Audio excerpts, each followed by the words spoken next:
Back in North Carolina, Gastonia houses a single mall that seems to be holding its own until recently. With some anchor problems and a closed-off floor, it seems the Eastridge Mall might be starting to fall apart. Let's step inside and see what's happening to Eastridge.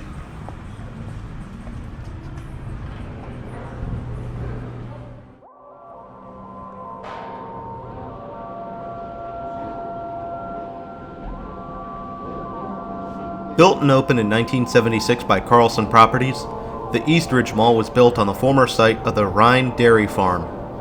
The mall had signed on Belk Matthews, JCPenney, and Ivy's.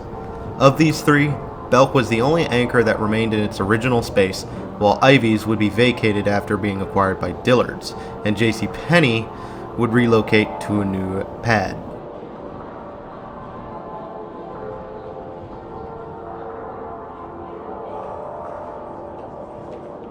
History on the mall is relatively quiet, save for management shifting over to Jacobs, Visconsi & Jacobs in 1984.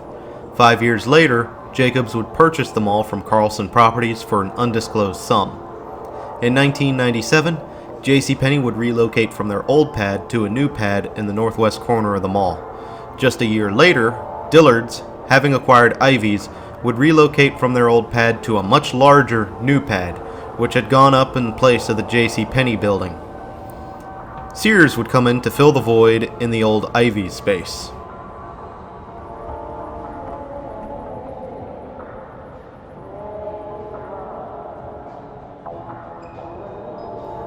Over the anchor switch-ups, the mall would be undergoing a renovation beginning in April 1996. This would include an extensive remodel of the mall's interior, a new food court, and updates to the mall's parking lot to make room for the new expansions. These efforts would ultimately be completed by 1999.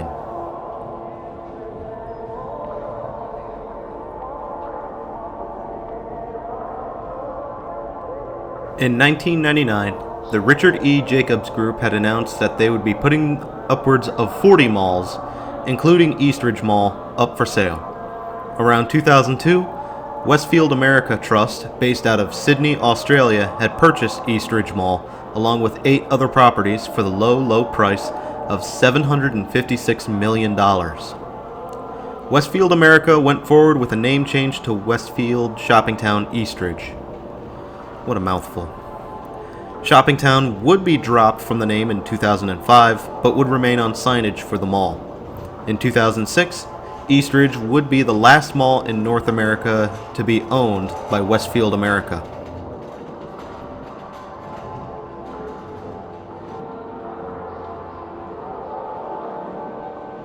Finally, in September 2013, Westfield America would agree to sell the mall to CityView Commercial LLC, based out of Brooklyn, New York. Once again, this sale would close for an undisclosed amount of money. This came with the change in signage and the mall's name, returning to being known as the Eastridge Mall.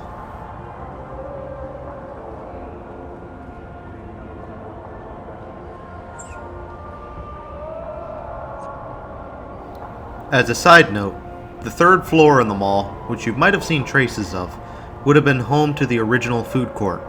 Around 2004, the floor would be repurposed into a theme park restaurant called Jeepers! This restaurant boasted a diner, party rooms, amusement park rides, games, and even a steel sit-down roller coaster titled Python Pit. This location was unfortunately short-lived and would close in 2006. The roller coaster would, however, be relocated to Go-Karts Plus in Williamsburg, Virginia.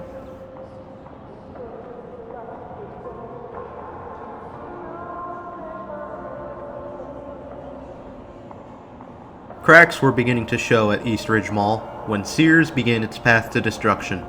Their mall location would close down at the end of 2014. JCPenney would follow suit a few years later in 2017, among the infamous closure of 138 stores nationwide. And Dillard's would be downgraded into a clearance center in 2018. While this would be problematic for Eastridge Mall, it wouldn't be all bad news, as Curt's premium outlets came to fill the void in JCPenney, left in late 2018.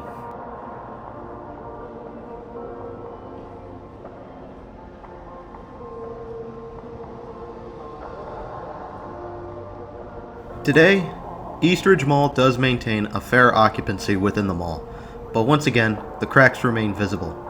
Vacancy among inline tenants is slowly starting to rise, and Sears remains empty to this day. In addition, there's a third floor that remains closed off to this day as well. What does the future hold for the Eastridge Mall? Well, we'll just have to wait and see.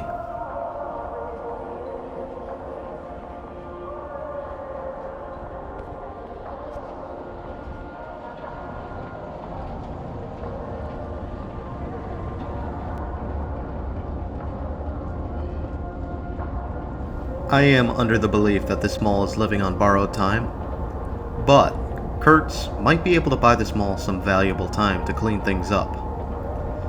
However, with proximity to Charlotte, which already has its retail base, along with some big box mega corridor down the freeway, it's not going to be easy surviving the competition this mall faces.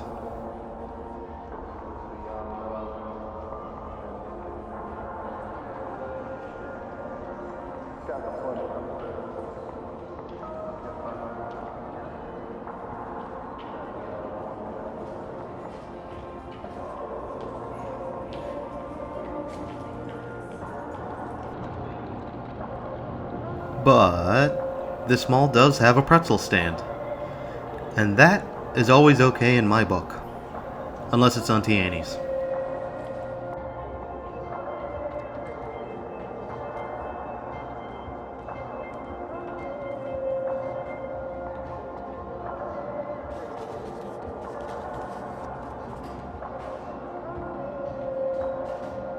Now, this mall, while not totally dead, does have a few quirks and kinks about it.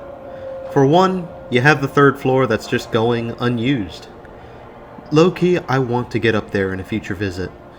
Perhaps if management is willing to talk, I could ask for permission to get up there. Wishful thinking, I know, but honestly, the worst they can do is say no.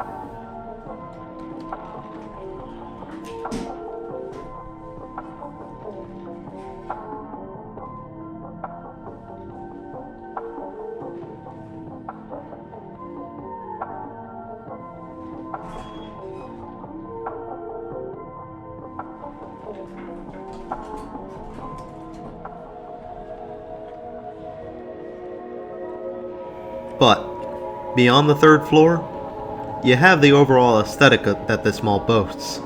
It was renovated extensively in the 90s, but this second floor tells me that they had some 70s leftovers, particularly with the solid terrazzo and brick floor. It gives me a vibe that the 90s and 70s are battling for supremacy in this mall. It's a little weird in my opinion, but personally, weird can be good.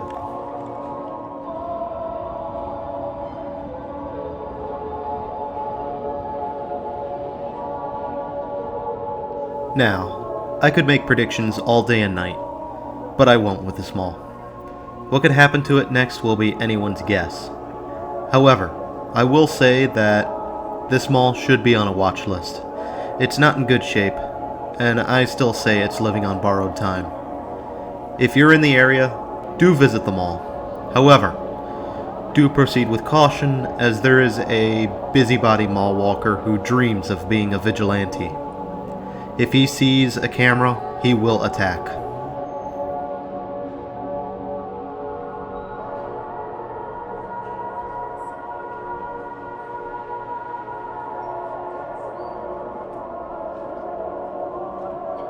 This way to the family lounge, the purgatory for bored fathers. Anyway, it is time for us to head on out. I do hope you enjoyed this walkthrough of the Eastridge Mall. Don't forget to like, or dislike, and comment. Share the video if you think others should see this mall. And if you're new, I welcome you to subscribe. In addition, I can be found at Minds or Ko-fi, linked in the description below.